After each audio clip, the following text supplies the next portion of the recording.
নমস্কার, সবাই কেমন আছো? অনুস লাইফস্টাইলের নতুন একটা ভিডিওতে তোমাদের সবাইকে স্বাগত জানাই। তো আবারও একটা চলে এসেছে স্ন্যাক্স ভিডিও নিয়ে।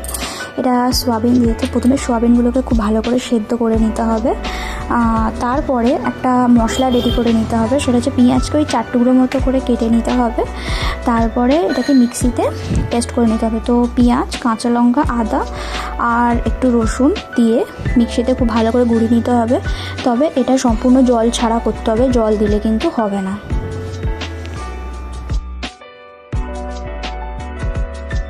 ভাবে পেস্ট করে নিয়েছি। আর এইদিকে তোমার সোয়াবিনগুলো সেদ্ধ হয়ে গেছে, তাকে ভালো করে জল ঝারিয়ে ঠান্ডা জল দিয়ে ধুয়ে রাখা আছে। এরপরে ওই যে মশলাটা বেটে রেখেছিলাম, ওটা একটা সতি ন্যাকড়ার মধ্যে নিয়ে তারপর ওটাকে নিগড়ে ওর থেকে রসটাকে আলাদা করে নিতে হবে। কারণ বাটার সময় তো ওর থেকে তো কিছু জল ছেড়েছে, তো সেই রসটাকে ভালো করে নিগড়ে আলাদা করে নিতে হবে। এটাতে কোনো রকমভাবে জল কিন্তু থাকবে না এই রেসিপিটার মধ্যে। তো খুব ভালো করে যতটা সম্ভব শরীরে শক্তি দিয়ে ন্যাকড়াটাকে চাপ দিয়ে জলটা আলাদা করে নিতে হবে। ঠিক এরকম ছিপড়ে ছিপড়ে হয়ে যাবে মশলাটা। তা এটা তো রেডি হয়ে গেল। এরপরে হচ্ছে সোয়াবিনটা নিগড়ানোর সময় দেখলাম বেশ গরম ছিল, তাই একটু ঠান্ডা জল দিয়ে ওটাকে একটু ঠান্ডা করে নিয়ে তারপরে হাতের সাহায্যে চিপে ওটাকে জলটা বার করে একটা মিক্সিতে নিয়ে নিতে হবে। তবে এটা একটা কাপড়ে দিয়েও একেবারে নিগড়ে এটা করে নেওয়া যায়।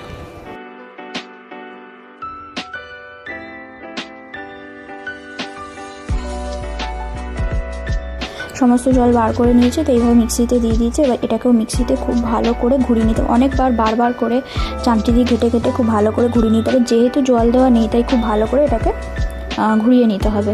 তো এর মধ্যে এবার মাখাটা একটা বড় পাত্রে নিয়ে নিয়েছি। তার মধ্যে ওই যে মশলাটা যে ছেঁকে রেখেছিলাম, ওই শুকনো মশলাটা ওটাকে দিয়ে দিতে হবে এর মধ্যে। এরপর কিছু গুঁড়ো মশলা এর মধ্যে অ্যাড করব, যেমন চাট মশলা দেবো বা জলজিরাও এটাতে দেওয়া যেতে পারে। আমার কাছে জলজিরা ছিল তাই দিয়েছি, তোমাদের কাছে চাট মশলা থাকলে তোমাদের স্বাদ মতো নুন দিতে হবে। এছাড়া এর মধ্যে দিতে হবে ধনে গুঁড়ো, গরম মশলা, জিরে গুঁড়ো, কাশ্মীরি লঙ্কার গুঁড়ো, এমনি লঙ্কার গুঁড়ো, কর্নফ্লাওয়ার, বেসন, কাসুরি মেথি ও 1 প্যাকেট ম্যাগি মশলা।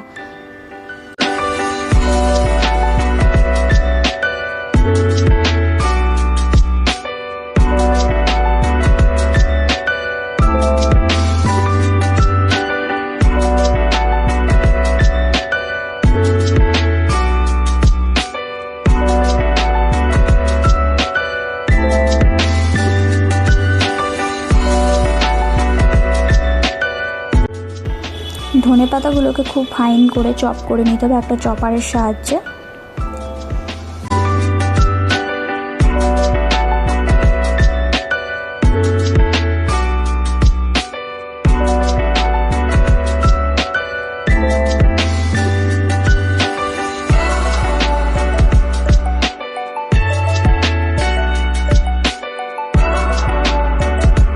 কেটে রাখা ধনে পাতাগুলো এরপর ওই পাত্রে দিয়ে দিতে হবে। এরপর খুব ভালো করে এটাকে মাখিয়ে নিতে হবে। কর্নফ্লাওয়ার আর তোমার বেসনটা বাইন্ডিংয়ের জন্য যেরকম প্রয়োজন সেরকম পরিমাণ মতো দিতে হবে। আমি এখানে যতটা পরিমাণ দিয়েছিলাম, পরে কিন্তু আরও এক্সট্রা দিতে হয়েছিল, কারণ তেলে দিলে জিনিসটা ভেঙে যাচ্ছিল, তো পরে আবার এক্সট্রা করে দিতে হয়েছিল। তো এটা প্রয়োজন মতো ঠিক পরিমাপ করে এটা দিতে হবে। প্রথমে মাপটা বোঝা যায় না, তো যাই হোক এটা খুব ভালোভাবে হাতের সাহায্যে ভালো করে ঠেসে ঠেসে মেখে নিতে হবে। এই মাখাটাকে প্রায় 10 থেকে 15 মিনিট চাপা দিয়ে রাখতে হবে। যদি ওভারনাইট রাখা যায় তো খুবই ভালো হয় বাইন্ডিংটা। তো এইভাবে এটাকে চাপা দিয়ে 10 থেকে 15 মিনিট রেখেছিলাম। তোমাদের যেটা সুবিধা তোমরা সেটা করবে। এরপরে কড়াতে তেল গরম করতে দিয়ে একটা স্টিকের মধ্যে এরম করে নিয়ে এটাকে লম্বা লম্বা আকারে জিনিসটাকে ভালো করে হাতের মুঠো দিয়ে প্রেসার দিয়ে এটাকে ভালো করে গড়ে নিতে হবে।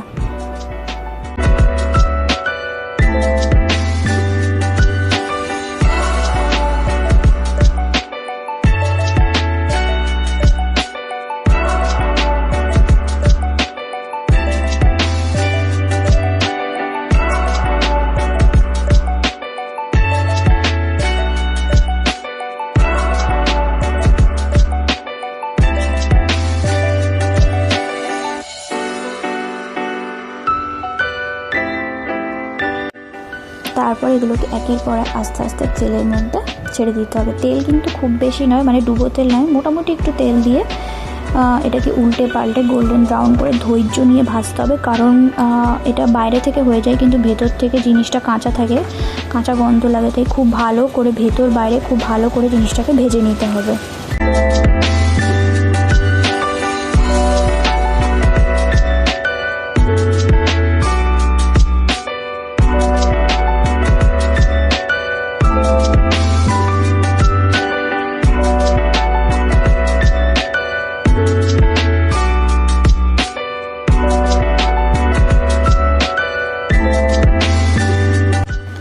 তো আমি তোমাদের দেখাচ্ছি, দেখো প্রথম স্টেজে যেগুলো ভেজেছি সেগুলো ভাজার পর কিন্তু একটু একটু ভেঙে যাচ্ছিলো, তো তারপরে আরেকটু বেসন আর একটু ময়দা বা কর্নফ্লাওয়ার আমাকে এখানে দিতে হয়েছিল বাইন্ডিংটা ভালো হওয়ার জন্য, তারপরে গুলো খুব সুন্দর হয়েছে।